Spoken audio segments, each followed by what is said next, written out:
Good morning बच्चों, मैं जितेंद्र कुमार शर्मा स्वागत करता हूं आपका आज की कक्षा में बच्चों हम पढ़ने वाले हैं कक्षा 3 की पर्यावरण अध्ययन की पुस्तक अपना परिवेश का 17वां अध्याय, जिसका नाम है रूप बदलती मिट्टी। प्यारे बच्चों, इस पाठ के पिछले भाग में हमने यह जानकारी प्राप्त की थी कि जो शीला और अन्य बच्चे हैं उनके द्वारा बरसात में गीली मिट्टी से बनाए गए खिलौने टूट जाते थे। इस कारण वो सब अपने गुरुजी के साथ मिलकर के पहुंच चुके थे रामू काका के पास में। और रामू काका कौन है? एक कुम्हार है जो मिट्टी के बर्तन और खिलौने बनाने का कार्य करते हैं। अब रामू काका ने सभी बच्चों को अपने पास में बिठा लिया था और आगे वो उन्हें बताने वाले थे कि मिट्टी से बर्तन या खिलौने कैसे बनाए जाते हैं। उसकी जो पूरी विधि है वो रामू काका बच्चों को बताना शुरू करते हैं। तो चलो मिलते हैं रामू काका से और हम भी जानकारी प्राप्त करते हैं कि जो मिट्टी के बर्तन है वो कैसे बनाए जाएंगे। तो देखो बच्चों, मिट्टी के खिलौने बनाने की कला या मिट्टी के बर्तन बनाने की कला जो रामू काका हमें बताने वाले हैं। तो देखो रामू काका क्या कहते हैं, सुनो बेटा, हम बर्तन या खिलौने बनाने के लिए चिकनी मिट्टी लाते हैं। तो बच्चों, हमें सबसे पहले यह पता चला कि जो मिट्टी के बर्तन या खिलौने हैं उन्हें बनाने के लिए हमें कैसी मिट्टी आवश्यक होगी या किस प्रकार की मिट्टी लानी है, वो होगी चिकनी मिट्टी। साथ ही साथ देखो रामू काका बताते हैं कि उस मिट्टी को हम छान करके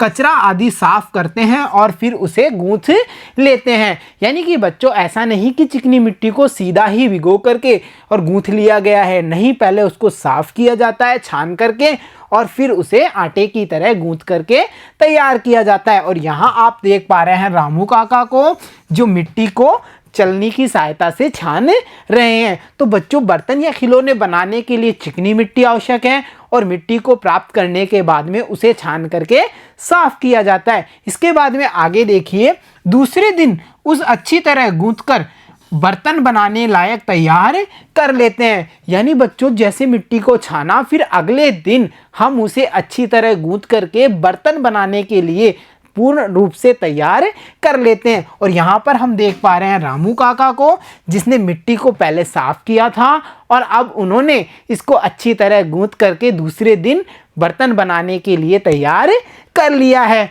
तो बच्चों, मिट्टी तैयार हो चुकी है, अब आगे क्या है? देखो, ऐसा ही सवाल कमला के मन में भी आता है और वो कहती है, काका अब मिट्टी तो तैयार हो गई, परंतु आप ये बताइए कि ये जो गोल गोल पहिया है ये क्या काम आता है? क्योंकि आपको याद होगा पिछली कक्षा में हमने यह जाना था कि सभी बच्चों को रामू काका ने अपने चाक के पास में ही बैठा लिया था और चाक के बारे में हम जानकारी प्राप्त कर चुके थे ना। पिछली कक्षा में आपको याद होगा कि हमने यह जानकारी प्राप्त की थी कि रामू काका ने खुश होकर के सभी बच्चों को अपने चाक के पास में बैठा लिया था। और चाक के बारे में हम तो जानकारी प्राप्त कर चुके थे ना कि चाक पत्थर का बना हुआ एक गोल पहिए नुमा आकृति होती है जिसका उपयोग कुम्हार अपने बर्तनों को बनाने के लिए करता है। तो देखो बच्चों, ऐसा ही सवाल फिर कमला ने पूछ लिया रामू काका से कि काका मिट्टी तो तैयार हो गई, परंतु आप ये बताइए जो सामने हमें गोल गोल पहिए जैसी आकृति दिख रही है ये क्या है? तो रामू काका बताते हैं, हाँ बेटी, मैंने इसीलिए आपको इसके पास बैठाया है। ये गोल गोल पहिया चाक कहलाता है और इस पर तैयार मिट्टी को रखकर चाक को घुमाते हैं, फिर अपने हाथों से मिट्टी को मनचाहा आकार दे करके तैयार कर लेते हैं। प्यारे बच्चों, आप यहाँ इमेज में देख पा रहे हैं रामू काका को जो चाक को घुमा रहे हैं और उस पर मिट्टी को उन्होंने रखा है, तैयार मिट्टी को, और उसे अपने हाथों का सहारा देते हुए मनचाहा आकार प्रदान कर रहे हैं। यानी अगर खिलौने बनाने हैं तो उस मिट्टी को खिलौने जैसे आकार में ढाला जाता है।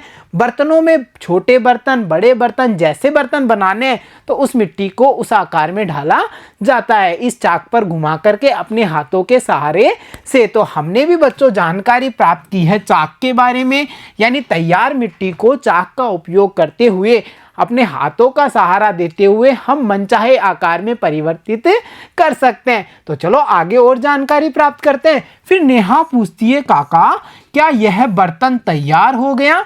यानी आपने तैयार मिट्टी को चाक पर घुमाया, हाथों की सहायता से मनचाहा आकार दे दिया, क्या अब ये बर्तन तैयार है? बिल्कुल, क्या हम इसका उपयोग कर सकते हैं? ऐसा सवाल पूछा प्यारी सी बच्ची नेहा ने। तो रामू काका क्या कहते हैं, देखो रामू काका ने कहा, बेटी अब इन बर्तनों को सुखाते हैं, यानी कि मिट्टी के तैयार बर्तनों को धूप में रख करके अच्छी तरह सुखाया जाता है। और बच्चों, सुखाने के बाद भी ये पूर्ण रूप से उपयोग के लिए तैयार नहीं होते, तो फिर कब तैयार होंगे? फिर मजबूती के लिए इन्हें भट्टी में पकाते हैं। और आप यहाँ देख पा रहे हैं एक कुम्हार की भट्टी, जिसमें कई सारे बर्तनों को हम लगा हुआ देख पा रहे हैं। और बच्चों, इस भट्टी में आग की सहायता से इन बर्तनों को पकाया जाता है। तो अब तक के अध्याय में हमने क्या क्या समझा बच्चों? देखो, हमने यह जाना कि सबसे पहले चिकनी मिट्टी का उपयोग बर्तन बनाने के लिए किया जाता है। मिट्टी को छान करके, साफ करके, उसे अच्छी तरह गूंथ करके बर्तन बनाने के लिए तैयार किया जाता है। फिर चाक की सहायता से तैयार मिट्टी को हाथों की सहायता से मनचाहा आकार दिया जाता है और फिर तैयार बर्तनों को धूप में सुखाया जाता है। और अंत में बच्चों, इन्हें मजबूती के लिए भट्टी में पकाया जाता है। तो हमने यह जाना कि मिट्टी से बर्तन कैसे बनाए जाते हैं, उसके बीच में हमें कौन कौन से कार्य करने पड़ेंगे, उन सब के बारे में हमने जाना है। फिर देखो बच्चों, आगे क्या होता है।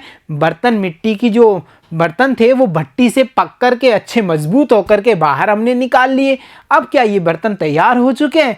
नहीं, अभी एक काम और बाकी है। और वो क्या है? रामू काका बताएंगे कि आकर्षक रंगों से इन्हें सजाकर इन्हें बेचने के लिए तैयार किया जाता है। और आप यहाँ देख पा रहे हैं रामू काका को, जो पके हुए बर्तन को अब आकर्षक रंगों से सजा रहे हैं। तो देखा बच्चों, हमने ये जानकारी प्राप्त की कि कैसे मिट्टी से बर्तन बन चुका है। फिर आगे देखिए, आगे निशा पूछती है कि काका, क्या खिलौनों को भी पकाया जाता है? काका, आपने ये तो बताया कि मिट्टी के जो बर्तन होंगे उन्हें हम पकाते हैं, पर क्या खिलौनों को भी पकाया जाता है? और ऐसा ही प्रश्न हमारे दिमाग में भी आया ना कि मिट्टी के बर्तन तो पकाए गए, पर क्या मिट्टी के खिलौनों को भी पकाया जाता है? तो रामू काका कहते हैं, बेटी, ज़्यादातर खिलौनों को कई दिन तक सुखाकर उन पर रंग कर देते हैं।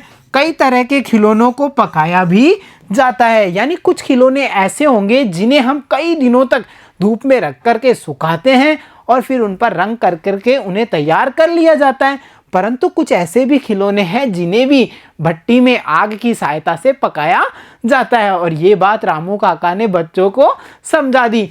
तो प्यारे बच्चों, आपको भी ये समझ में आ गया होगा ना कि बारिश के दिनों में गीली मिट्टी के द्वारा बनाए हुए जो हमारे खिलौने होते हैं वो क्यों टूट जाते हैं? क्योंकि हम उन्हें उचित प्रकार से धूप में सुखाते नहीं हैं। और कुछ खिलौने ऐसे होते हैं जिन्हें हमें आग में पकाने की भी ज़रूरत होती है। जब हम ये दोनों कार्य नहीं करते हैं, इसी कारण से हमारे द्वारा बनाए हुए जो खिलौने होते हैं वो टूट जाते हैं। अब बच्चों को सारी जानकारी प्राप्त हो गई थी, तो फिर क्या था, गुरुजी रामू काका को धन्यवाद देते हैं और सभी विद्यालय आ जाते हैं। यानी सबका जो रामू काका से मिलने का जो कार्यक्रम था वो पूरा होता है और बच्चे रामू काका से जानकारी लेकर के वापस अपने विद्यालय में आ जाते हैं। तो देखा प्यारे बच्चों, आज की इस कक्षा में हमने यह जानकारी प्राप्त की कि मिट्टी के बर्तन बनाए कैसे जाते हैं और उस बर्तन को बनाने के लिए हमें कौन कौन सी प्रक्रिया से मिट्टी को गुजारना पड़ता है, इस बारे में हमने जानकारी प्राप्त की है। तो प्यारे बच्चों, आज की कक्षा में इतना ही। मिलता हूँ आपसे अगली कक्षा में,